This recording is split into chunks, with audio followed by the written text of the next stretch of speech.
اسمعوا هاي الدقة الناقصة وبعدين انطوني رأيكم. يوم الأربعاء رحت للمدرسة طبيعي مثل كل يوم، بس من وصلت يم باب المدرسة أشوف لك المدرس لازم عودة وما يخلي أي طالب يطوب إلا إذا كان لابس رباط، فأني دائما ما ألبس الرباط لأن هم ما يفتشون عليه. بس الحمد لله بوقتها كنت حاط الرباط مالتي بالجنطة فطلعته ولبسته ودخلت. ومن دخلت شفت الدنيا مقلوبة، الطلاب قاعدين ينظفون الصفوف ويفرغون الزبايل، والمدرسين كانوا كليتهم لابسين قوط وكاشخين، والكشافة مال مدرستنا كانوا لابسين زي الكشاف الرسمي وجايبين أعلام وورود وقاعد يرتبون بيهن باب المدرسة.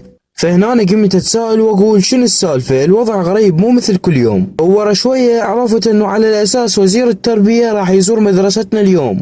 اي نعم مثل ما سمعت، وزير التربية راح يزورنا على أساس. المهم ظلينا ننتظر واحنا كلش متحمسين. ورا شوية قالوا الوزير اقترب من المدرسة، وفعلا الوزير دخل بنفس الشارع مال المدرسة.